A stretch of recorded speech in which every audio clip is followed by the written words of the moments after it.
Bom dia, bom dia, bom dia. Hoje é dia 3 de junho. Que bênção, né? Deus está conosco. Vamos orar, né? Vamos fazer nossos pedidos, agradecimentos e ler nosso livro, né? Aprender mais um pouquinho, crescer juntos nessa madruga aqui. Esse frio, eu não sei como é que tá aí. Aqui acho que tá 10 graus, não sei. Estou aqui direto do NASP. Você aí de Indaiatuba, qualquer lugar que está assistindo desse país, seja bem-vindo, né? Gente, alguém tem um pedido, agradecimento? Quer fazer um pedido aqui, verbalmente, para a gente poder colocar na lista de oração? Eu queria pedir, pastor, Diga lá. eu queria pedir pela vida do meu pai, Qual o da nome minha dele? irmã, É, Anderson. mas o pessoal ouvir. Anderson. Tá saindo bem o som aí? Tá saindo bem. Irmã? Anderson, a minha irmã Giulia e a esposa do meu pai, a Kátia. A gente está passando, eu trabalho com eles, né? A gente está passando por um momento de, de tribulação na empresa, né? E eles estão buscando outros caminhos que não o do Senhor. E que Deus possa alcançar a vida deles, o coração deles. Amém, cara, amém. Ontem, rapaz, recebi uma notícia ruim, era 10:30 da noite, pode ser bem ruim assim, sabe? Eu fiquei, pai, eu fiquei em choque. Aí eu falei para Deus, Senhor, não, eu vou nem pensar. É uma notícia muito ruim para eu gerenciar essa hora da noite, eu não sei como vai ser amanhã. Eu vou só orar, vou falar com o Senhor e vou descansar. Aí eu deitei, cara, mas deitei com a cabeça, penso um problema grande. Aí, quando deu umas 2 da manhã, eu acordei assim, fui no banheiro e perdi o sono. Eu orei de novo e vi a resposta, rapaz, e não era só, assim, a notícia era ruim, mas já tinha a resposta já. Aí eu entrei em paz, eu fui dormir mesmo 2 da manhã com calma, assim, mas a gente se perturba com os problemas da vida, né? E eu falei, poxa, Senhor, eu confiei, mas não dormi, né? Deus, ele deu a solução ainda de madrugada, senão eu não dormi hoje, não. Mas Deus é bom que ele cuida de nós, está cuidando de tudo, né? Vamos orar aí, Thales, pelo seu pai, né, a sua madrasta e a Júlia, né? Júlia, tô errado aqui. Que mais, gente? Alguém mais tem um pedido? Eu tenho aqui, mas esperar vocês primeiro. Júlia, seu errado Ô, aqui. pastor, Oi, eu quero pedir por um amigo meu, ele é João Vino, ele pediu estudo bíblico pra gente, quem que é só que o... recente, Qual o nome? é, João Vino, John Vin? João Vino, Jovino. isso. Ele pediu estudo bíblico pra gente lá na faculdade, pra mim e pro Jonatas, Ah, é a Beth tá falando. e, Eu reconheci sua voz agora, é, Beth. ele acabou de perder recentemente o pai dele por câncer. E ele tá muito mal, já tem umas 2 semanas que ele não aparece na faculdade. A gente pergunta, ele fala que ainda não tá bem ainda não. Puxa Então, que vida. você esteja orando por ele e também para uma amiga, para a família da minha amiga, o Emerson e seus filhos, que a esposa dele faleceu também, a Marta, da Associação Paulistana. Tá bom, vamos lá pelo Emerson e seus filhos. Tá bom. E agora, aproveitar que eu vou ouvir da Beth, a outra Beth precisa de oração, gente. O Daço tá no hospital ainda, né? É, situação difícil lá. Vamos orar por eles, tá bom? Pelo Dácio, para que Deus recupere a saúde dele. Não tá para não esquecer. Pastor, Olá. Ah, Priscila. eu queria pedir pela minha mãe, né, que continua o quadro assim de muito esquecimento. Às vezes ela imagina coisas que não aconteceram e ela acredita, sabe, igual criança, assim, bem, Qual o bem nome da tua mãe difícil. mesmo, Pri? Fátima. Fátima. E, que- e queria que vocês orassem também, porque hoje eu vou pregar numa igreja aqui no Fabre, é perto de casa aqui no Rondo, no aqui em Salto, né? É a Sim. segunda vez que eu vou pregar numa igreja aqui da cidade. Eu não sou muito pregadora, eu me sinto mais cantora, mas enfim, ultimamente tenho me sentido desafiada a desenvolver isso e que vocês orassem para que desse tudo certo, que Deus me use. Amém, amém. Me lembrei do pedido aqui, Pri, que da outra Priscila, o esposo dela, o Anderson, perdeu o irmão ontem, né? Eu não sei o irmão Ah, dele, mas vamos orar pela família do Anderson, que tá enlutada, né? Família, perdeu o irmão, não sei qual foi a circunstância, né? Eu só liguei para ele ontem, mandei meus pesos, mas não sei bem os detalhes, né? Ele é novo, né? O irmão deve ser novo também. Vamos orar, gente. Feche seus olhos aí. Senhor Deus, estamos aqui na tua presença, Senhor, porque dependemos de ti para tudo, Pai. Nós somos tão pequenos, tão falhos, tão necessitados da tua graça, do teu poder. Eu peço, Senhor, que esteja com a família do Thales, Senhor, o pai dele, o Anderson, a Kátia, a senhora Júlia, lá na empresa deles, os desafios que são tremendos, Senhor. Coloque a tua mão e que através aí do Thales eles conheçam também a tua graça, Pai. Visite seu Jovinho, Senhor, na faculdade lá da Beth, que ele passe por esse luto, para que ele continue nesse interesse dele de conhecer a tua palavra, de a gente ver aí o grande conflito, Senhor, neste momento na vida dele. Eu peço pelo Emerson e os filhos também, que precisam também passar por um momento difícil. O irmão Dácio, Pai, toca o pé dele, Senhor, traz cura para o nosso irmão, traz ele de volta para casa. Peço também pela Priscila, que vai pregar amanhã, que o Senhor, hoje, né? O Senhor use ela grandemente, poderosamente, Senhor, nesse desafio que o Senhor deu para ela. Que esteja também com a mãe dela, Pai, que já está bem doentinha, Pai, com perda de memória, que o Senhor a restabeleça e a conforte nessa hora. Esteja também com a família do Anderson, lutada, Pai. E todos nossos que estamos aqui, nossos queridos, nossa igreja, Pai, nossos líderes, nossos filhos, Pai, que estão neste mundo tão complexo, nesse momento da história em que precisamos tanto do Senhor. Esteja com a nossa leitura agora, Pai, nos guiando, nos ensinando. Em nome de Jesus pedimos. Amém. Amém. Amém. Pastor não está aqui hoje, pastor Edson falou que vai estar viajando, tem que pegar a estrada hoje, mas mandou um abraço e está orando por nós. Vou compartilhar aqui, gente. Nós estamos aqui no capítulo 9, né? Se não me engano. Semana passada nós vimos um líder na mudança, né? Tínhamos falado do que é o judeu, o que é um cristão, e aí o líder na mudança. Agora nós vamos para o capítulo 9, que é ser e não fazer, né? Diz assim, ó, vós sois o sal da terra, e se o sal for insípido, com que se há de salgar? Para nada mais presta senão para se lançar fora e ser pisado pelos homens. Mateus 5,13. Eu não sei o que eu fiz aqui, gente, que ele ficava com as folhas com as folhas azuladas. Deixa eu aumentar um pouquinho para mim aqui, porque eu tô com a visão meio ruim. Lembro-me de quando resolvi fazer algo semelhante ao que Jesus fazia.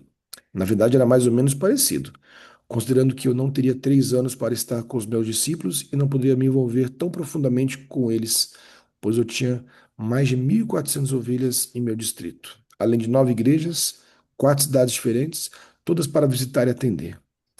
Sem contar com a família que normalmente demanda muito de nosso tempo. E naquela época minha esposa estava grávida. Portanto, eu sabia que em breve meu tempo ficaria ainda mais restrito.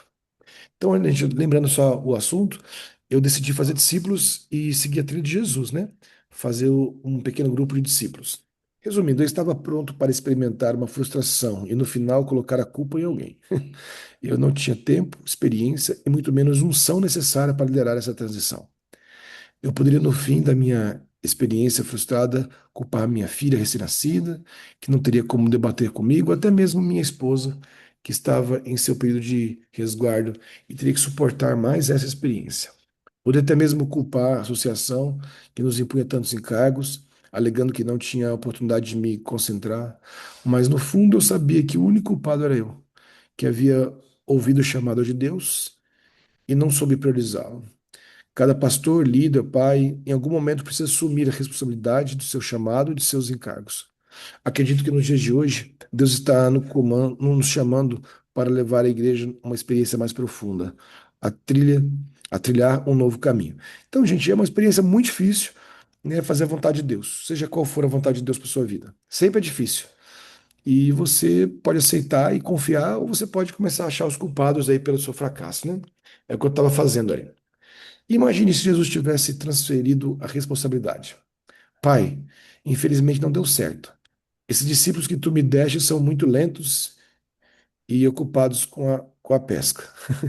Pai, não foi dessa vez, porque as pessoas estão muito ocupadas para ouvir minhas palavras. Pai, eu até tentei, mas os líderes religiosos não me apoiaram. Como posso realizar uma obra tão grandiosa sem apoio? Havia inúmeras desculpas possíveis, mas entenda, meu amado. Jesus tomou sobre si tudo isso. Ele não apenas carregou nossos pecados, mas também a responsabilidade, o encargo de fazer a vontade do Pai. Considere esse simples exemplo. O que você conseguiria fazer com um grupo de 12 homens simples e briguentos? Jesus mudou o mundo com eles. Você pode argumentar que Jesus é Jesus, ele é Deus. No entanto, querido, não foi ele que prometeu estar conosco todos os dias do fim dos tempos? Não foi ele que disse que faríamos obras maiores do que ele fez? Não há desculpa para não realizarmos a mudança que ele nos pede. A falta de vontade ou a falta de fé são as únicas barreiras, pois ele já nos providenciou o poder necessário. E assim aconteceu.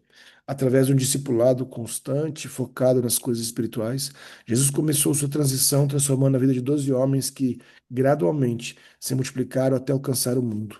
No início, sua empreitada parecia frustrante, mas no futuro provou ser profundamente vitoriosa. Minha primeira experiência de transição não foi tão bem sucedida quanto eu esperava.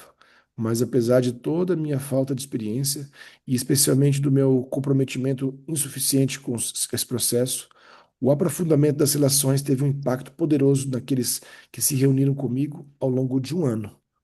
A igreja sentiu a diferença. Uma congregação que não via batismo há 2 anos estava agora celebrando o batismo de 20 pessoas. Em um ano, além dos batismos novos convertidos, a igreja se empenhou em expandir suas instalações e, ao fim do ano, eram mais membros envolvidos na construção de um novo prédio. No entanto, o maior resultado de todos foi a transformação da minha vida.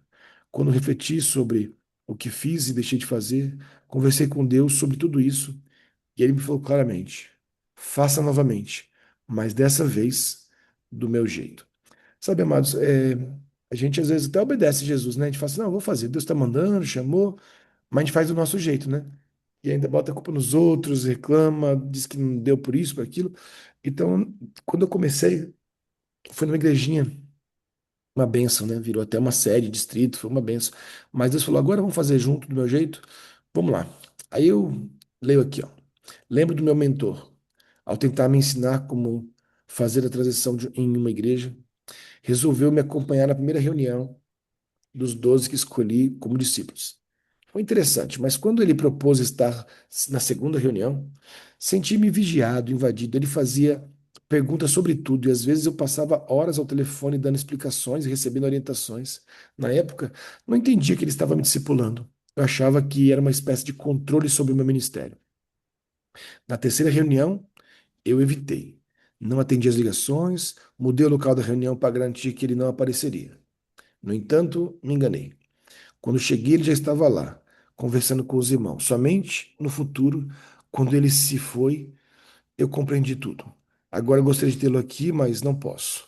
Ele era a mão de Deus me guiando o tempo todo. Lembro de um dia em que eu estava desanimado, pensando em desistir de tudo. Fiquei em casa com medo de ser rude com alguém na rua devido à tensão que sentia. Por volta das 4 da tarde, o telefone tocou, era ele, o meu mentor, dizendo que sentiu a orientação do Espírito Santo para me ligar. Conversamos por horas e no final eu estava mais calmo e confiante. Ao concluir a experiência, perguntei a mim mesmo: por que eu sou tão autoconfiante? Por que eu sou tão independente? Por que não deixo o dono da obra conduzir tudo? Por que acredito que meus 21 anos de experiência como pastor superam a sabedoria eterna de Deus? Sabe, gente, dando uma pausa aqui, eu nem sei quanto vai ser hoje aqui, eu tô meio cego. Ah, tá, falta pouquinho.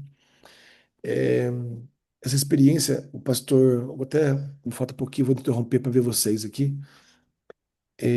Pastor Edmar Sena, vou falar o nome dele aqui, o meu discipulador. Tem até que falar com ele e ligar para ele. Esse homem é um homem de Deus demais. Ele ia a cada reunião, ele tinha nada a ver com aquele distrito, e ele ia lá, ele sentava, ele participava, ele cuidava. Quando já faltava umas 5 reuniões para a gente multiplicar, para a gente começar a viver tudo que a gente estava aprendendo, ele sumiu. Falou: não, tá bom, agora você toca o barco aí. Aí que eu vi que a presença dele era a presença de Deus ali, porque ele estava sendo usado, né? Ele era experiente, ele era um pai, né? E eu falei: pastor, volta, volta. Ele falou: agora eu não posso, agora você vai confiar no Senhor. E realmente Deus guiou tudo. Ele continua sendo meu discipulador há 15 anos já, que ele cuida de mim. Sempre que eu preciso, sempre que eu estou necessitado, ele sente pelo Espírito Santo, me liga. Ele agora aposentou na obra, mas ele continua, sabe, ligando, acompanhando. Orem por ele, né? Ele ficou viúvo aí alguns dias, a esposa faleceu, vítima de um câncer, e ele continua discipulando, pregando. Ele é um homem de Deus, né? Mas ele foi a pessoa que eu precisava me orientar. Todos nós precisamos de orientadores, de gente nos guiando, mas acima de tudo, precisamos do Espírito Santo, amados. Essa caminhada que a gente está falando, de sair do trilho A para o trilho B, a gente precisa de Deus, a gente precisa do Senhor para o Senhor. É só Ele pode nos guiar, né? Atravessar o Mar Vermelho, atravessar todas os lugares difíceis que nós vamos passar com toda certeza, né? Vamos terminar a leitura de hoje aqui. Tomando uma decisão crucial, optei por uma abordagem diferente. Ser mais e fazer menos. Refletindo sobre a prática de Cristo, que frequentemente deixava de lado suas muitas responsabilidades para subir ao monte e buscar a orientação do Pai, questionei a mim mesmo: por que não seguir esse exemplo? Vivemos uma sociedade que frequentemente valoriza aqueles que estão sempre ocupados e fazem muito, mas Jesus nos ensinou a essência do seu reino, onde agradar ao Pai é verdadeiramente o que importa. Nesse novo paradigma, o foco se deslocava da quantidade de atividades para a qualidade da nossa conexão com Deus. Quando me sentei com os 12 para avaliar a experiência que vivemos, descobri que eles aprenderam mais com a minha vida do que com as minhas palavras. Não foi pelo que eu fiz por eles, mas pelo que eu era para eles. Ao final dessa experiência, estava pronto para tentar novamente, mas agora do jeito de Deus. Sabe, gente, isso é uma tendência de todo mundo, mas pastoral mais ainda. A gente fica agoniado, a gente fica preocupado, e a gente começa a correr para todo lado, trabalhando, trabalhando. E eu trabalho muito, vocês sabem, vocês me conhecem. E esse é um defeito que eu tenho, né? A gente acha que trabalhar muito é uma qualidade, mas é um defeito quando a gente troca o estar com Deus por trabalhar para Deus. Então é primeiro estar com Deus, depois trabalhar com Deus. Porque se você trabalhar primeiro sem Deus, você vai só patinar, vai só ficar dando voltas no deserto para entrar no Egito, né? Então eu aprendi naquela época a passar tempo com Deus. Só que esse aprendizado ele vai e vem, né? Agora mesmo, né? A nossa igreja assim tem tantas demandas, tantas coisas, tantas preocupações. Eu fico assim agoniado e Deus fala: Vinícius do céu, não sou eu, sou Deus. Deixa eu cuidar, né?